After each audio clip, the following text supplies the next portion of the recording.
Good morning student, welcome to Aaradhya English classes. मैं Arjun sir आज आप लोगों को बुक पढ़ाने जा रहा हूँ और बुक में पोएम पढ़ाने जा रहा हूँ जिस पोएम का नाम है now the leaves are falling fast, जिसके कवि है W.H. ऑडेन। जैसा कि मैंने आप लोगों को इसके पहले भी इस वीडियो को डाला था जिसमें W.H. ऑडेन के बारे में पूरी तरह से मैंने आप लोगों को जानकारी दे दी थी कि W.H. ऑडेन का पूरा नाम वेस्टर्न ह्यूज ऑडेन है। इसके बारे में मैंने इनकी जो जीवनी थी उस जीवनी को मैंने एक्सप्लेन कर दिया था और आज मैं जो पढ़ाऊंगा वो उस पोएम का डिटेल बताऊंगा। पोएम का जो पंक्ति है, जो स्टेंजा है, वो पांचों स्टेंजा को मैं क्लियर कर दूंगा आप लोगों के लिए, ताकि आप लोगों को लिखने में किसी प्रकार की कोई दिक्कत ना हो, क्योंकि स्टेंजा से आप लोगों को मालूम है कि कम से कम 4 नंबर का क्वेश्चन पूछ रहा है, तो स्टेंजा का अर्थ जानना हमें बहुत जरूरी है। तो चलिए स्टार्ट करते हैं। Now the leaves are falling first का पहला स्टेंजा। तो पहला लाइन क्या है? Now the leaves are falling fast. Now, now का मतलब होता है अब। द लीव्स, लीव्स माने होते हैं पत्ते, आर माने है, फॉलिंग माने गिरना, फास्ट माने तेजी से। मतलब जैसा कि मैंने आप लोगों को बताया था कि W.H. ऑडेन इस चैप्टर के माध्यम से हमें यह बताने की कोशिश कर रहे हैं कि मानव के जीवन में बहुत सारी निराशाएं फैली हुई हैं और उस निराशाओं को किस प्रकार मानव अपने जीवन में फैला रहा है और किस प्रकार अपनी जिंदगी को बिता रहा है, उसी के बारे में इस चैप्टर के माध्यम से हमें बताने की कोशिश किया गया है। तो पहला लाइन है now the leaves are falling first. Now माने अब, द लीव्स माने पत्ते, आर माने है, फॉलिंग माने गिरना, फास्ट माने तेजी से। मतलब अब पत्ते तेजी से गिर रहे हैं। तो अब पत्ते तेजी से गिर रहे हैं, कहने का अर्थ यह है कि अब मानव जो है वह मृत्यु की ओर अग्रसरित हो रहा है। मृत्यु की ओर अग्रसरित मतलब मानव अब मरने के कगार पे है। फिर से एक बार कह रहे हैं, now the leaves are falling first. Now the leaves are falling first का मतलब हुआ कि पत्ते अब तेजी से गिर रहे हैं। इसका अर्थ यह हुआ कि मानव अब मौत की ओर बढ़ रहा है। Nurses flowers will not last. Nurses flowers का मतलब होता है जो छोटे छोटे पौधे होते हैं। देखिएगा कि जहाँ बड़े बड़े पेड़ है उसके नीचे छोटे छोटे पौधे होते हैं और वो वहां पे जन्म लेते हैं। तो nurses flower will not last मतलब छोटे छोटे पौधे भी अब मरने की कगार पर हैं। छोटे छोटे पौधे भी अब मरने की ओर बढ़ रहे हैं। Nurses to the grapes are gone. Nurses का मतलब वही छोटे छोटे पौधे, टू द ग्रेप्स, ग्रेप्स का मतलब होता है, ग्रेप्स का मतलब होता है कब्र। ग्रेप्स का मतलब क्या होता है? कब्र होता है। आर गोन मतलब जो छोटे छोटे पौधे हैं वो भी अब कब्र में जा चुके हैं। वो भी अब कहाँ जा रहे हैं? कब्र में जा रहे हैं। And the prams go rolling on. और प्राम्स का मतलब होता है झूला झूलने वाली गाड़ी।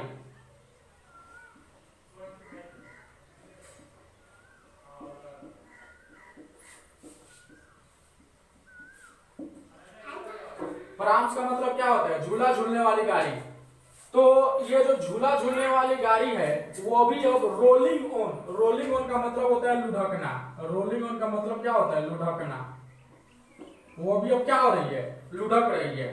तो कहने का अर्थ यह हुआ कि जो झूला झूलने वाली गाड़ी है जिसपे मानव या छोटे छोटे बच्चे जो खेल रहे हैं वो भी अब धीरे धीरे क्या हो रहा है? लुढ़क रहा है, माने धीरे धीरे वो भी कब्र की ओर बढ़ रहा है।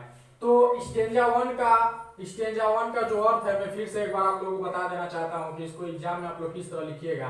तो सबसे पहले अगर मान लीजिए कि यह लाइन आप लोगों को दे दे तो लिखना इस तरह है कि प्रस्तुत पंक्ति now the leaves are falling first से लिया गया है। मतलब these lines have been taken from now the leaves are falling first which poets has W.H. Auden, या फिर now the leaves are falling first has been composed by W.H. Auden. W.H. Auden wants to say about by these lines.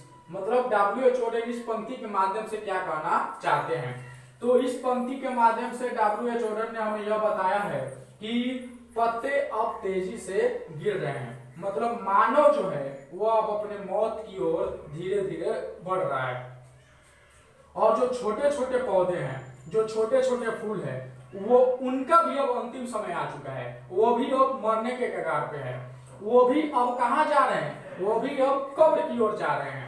And the prams go rolling on. और जो झूला झूलने वाली गाड़ी है जो झूला झूलने वाली गाड़ी है वो भी अब लुढ़कते लुढ़कते किसके तरफ बढ़ रही है, तो मौत की तरफ बढ़ रही है।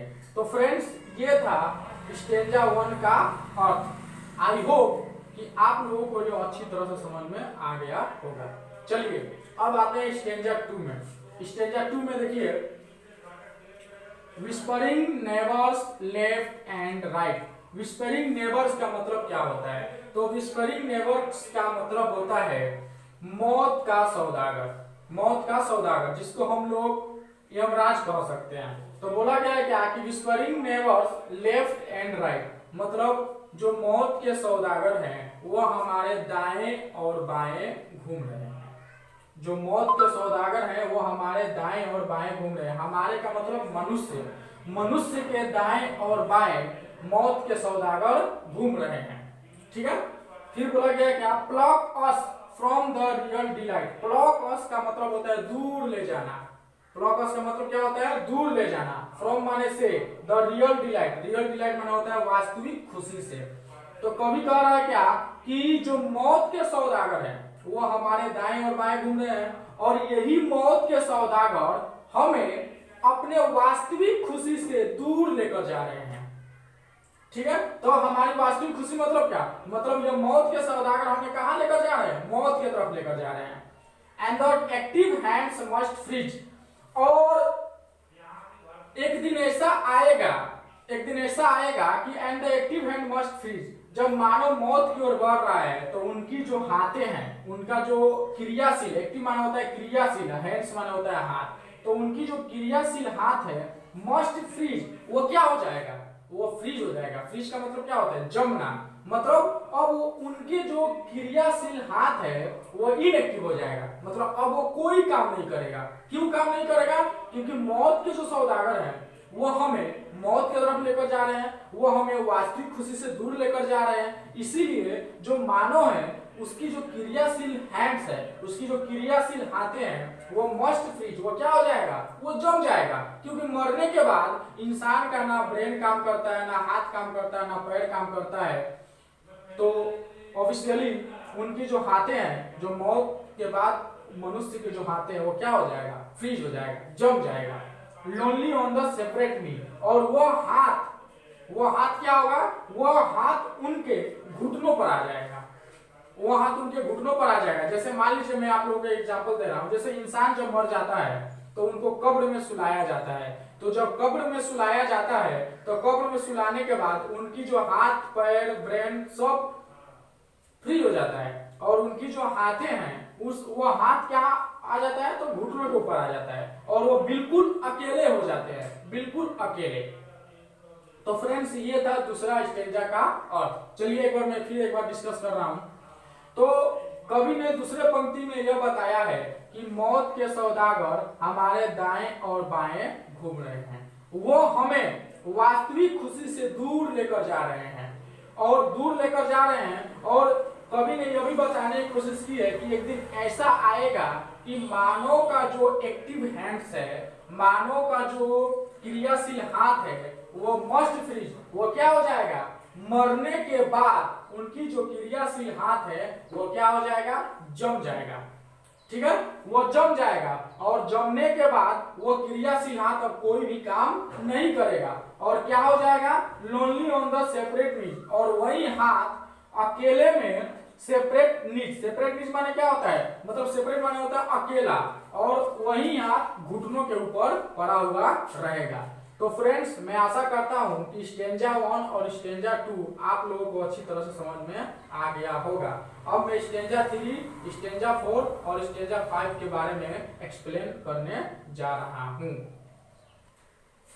चलो फ्रेंड्स, तो आते हैं हम लोग स्टेंजा 3 में। तो मैं आशा करता हूं कि मैंने जो स्टेंजा 1 और स्टेंजा 2 आप लोगों के सामने एक्सप्लेन किया हूं वो आप लोगों को अच्छी तरह से समझ में आ गया होगा। अब आते हैं स्टेंजा 3 में। Dead in hundreds at the back. Dead in hundreds माने लगभग 100 मर चुके हैं, डेड इन हर्नेट एट द बैक, मतलब हम लोग पीछे जाएंगे तो देख रहे हैं क्या कि लाशें उसी तरह पड़ी हुई है, लाशें उसी तरह पड़ी हुई है। Flow wooden in our track, और किसमें पड़ी हुई है तो फ्लो, फ्लो का मतलब होता है अनुसरण करना, वुडन माना होता है लकड़ी, in our track, wooden in track, wooden माना होता है ताबूत, ताबूत माने आप लोग समझ रहे होंगे कि इंसान जब मर जाता है तो उनको एक बक्सा की तरह बना हुआ रहता है, उसी के अंदर इंसानों को सुलाया जाता है। तो क्या बोल रहे हैं कवि कि dead in hundreds at the bed, मतलब बहुत सारे लाश पड़े हुए हैं, और वो सारे लाश जो है उन सारे लाशों को किसमें रखा गया है तो उन सारे लाशों को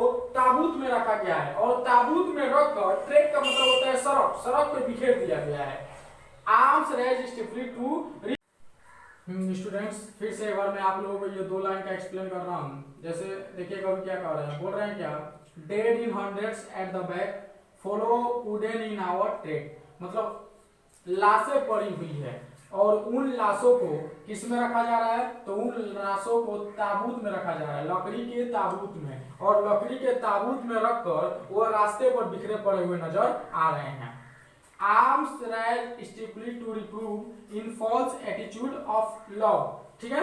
आर्म्स, आर्म्स का मतलब होता है भुजा, भुजा या हाथ, रेज माने उठे हुए हैं, स्टिफली टू रिप्रूव मतलब इनको सुधारने के लिए मानव जो है अपने हाथों को उठाकर रखा है, लेकिन फिर भी इन फॉल्स एटीट्यूड्स ऑफ लव, लेकिन फिर भी मानव मदद नहीं कर पा रहा है। तो इसका मेन कारण यह है कि मानव जो है वो स्वार्थी हो चुका है, मानव जो है उसके अंदर के मानवता की भावना जो है वो समाप्त हो चुकी है, जिसके कारण यह प्रकृति हमारे ऊपर आपत्ति कर रही है, प्राकृतिक आपदा मानव के ऊपर आ चुकी है, और मानव क्या हो चुका है, स्वार्थी हो चुका है, वह किसी का कोई मदद नहीं करना चाह रहा है, जिसके कारण हजारों लाशों पर बिखरे पड़े हुए हैं, ठीक है। अब हम लोग आते हैं स्टेंजा 4 में। तो स्टेंजा 4 में देखिए क्या कह रहे हैं कवि, starving through the leafless would, starving का मतलब होता है भूखा रहना, थ्रू माने के द्वारा, the leafless would, the leafless would का हिंदी क्या होता है फ्रेंड्स, वीरान जंगल,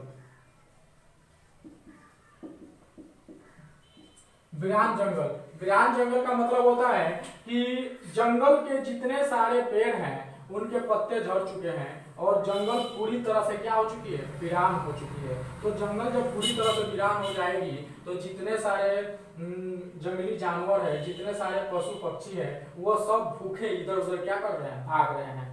trolls run scolding for their food, trolls का मतलब होता है बदशक्ल जीन, रन माने भागना, स्कोल्डिंग का मतलब होता है स्कोल्डिंग माने तलाश में, फॉर देयर फूड मतलब बदशक्ल जीन भी भोजन की तलाश में इधर उधर क्या कर रहे हैं, भटक रहे हैं, इधर उधर भाग रहे हैं कि उन्हें भोजन मिल जाए, लेकिन फिर भी उन्हें भोजन की प्राप्ति नहीं हो पा रही है, क्योंकि प्रकृति के साथ अगर हम लोग खिलवाड़ करेंगे तो प्रकृति हमें हमारे साथ भी क्या करेगी, खिलवाड़ करेगी। फिर देखिए क्या कर रहे हैं कवि, and the Nightingale is dumb, Nightingale माने क्या होता है, बुलबुल, डम माने होता है गूंगा, और बुलबुल भी अब अपने आवाज को क्या कर चुकी है, खो चुकी है। बुलबुल भी अब गाना नहीं गा रही है, क्यों नहीं गा रही है, क्योंकि जो जंगल है वो जंगल पूरी तरह से क्या हो चुकी है, वीरान हो चुकी है। वो जान रही है कि यदि मैं कुछ भी बोलूं तो ये जो ट्रोल्स, ये जो बदशक्ल जीन है जो इधर उधर भाग रहे हैं, वो हमें मारकर खा जाएंगे। इसी डर की वजह से बुलबुल भी कुछ नहीं बोल रही है। And the angel will not come, और मानो यह सोच रहा है कि कोई देवदूत, कोई परी, कोई भगवान हमें बचाने के लिए आएगा, लेकिन ऐसा होने वाला नहीं है, क्योंकि यह तो प्रकृति का ही कहर है, जिसके कारण मानव जो है वो मौत की तरफ क्या हो रहा है, बढ़ रहा है। और प्रकृति के कारण का मतलब यह है कि मानव इतना स्वार्थी हो चुका है कि अपने स्वार्थ के लिए वो किसी का भी नुकसान कर सकता है, जिसके कारण अब कोई भी एंजल उस मानव को बचाने के लिए आने वाला नहीं है। इसका एक एग्जाम्पल मैं आप लोगों को बता रहा हूं, जैसा कि आज हम लोगों के पास हो रहा है। आज कोरोना वायरस से सारे लोग ग्रसित हैं, तो इसका मेन कारण यही है कि हम लोग प्रकृति के साथ खिलवाड़ कर रहे हैं, और प्रकृति के साथ जब खिलवाड़ करेंगे तो प्रकृति हमारे साथ भी खिलवाड़ करेगी। और यह जो कोरोना वायरस आ रहा है, इससे बहुत सारे लोग प्रभावित हो चुके हैं, बहुत सारे गरीब लोग, बहुत सारे अमीर लोग भी प्रभावित हो चुके हैं और सब कोई सोच रहा है कि कोई भगवान आकर हमें क्या करे, बचा ले, जैसा कि कवि ने बताया है। लेकिन मैं आशा करता हूं कि कोई भगवान भी हमें बचाने के लिए नहीं आ पाएंगे, क्योंकि हम लोग इतना स्वार्थी हो चुके हैं कि अपने स्वार्थ के लिए जंगली जानवर, पेड़ पौधे, पशु पक्षी किसी को भी नहीं छोड़ रहे हैं, सबको मार दे रहे हैं, जिसके कारण भगवान ने भी हमारे ऊपर वैसा ही बरसाया है, जिससे आज हम लोग क्या कर रहे हैं, तड़प रहे हैं। तो यही काम हुआ था उनके साथ, ठीक है। तो अब मैं लास्ट चर्चा आप लोगों को बताने जा रहा हूं। हाँ, तो स्टूडेंट्स, अब मैं आप लोगों को अंतिम पंक्ति के बारे में बताने जा रहा हूं। इसके अंतिम पंक्ति के माध्यम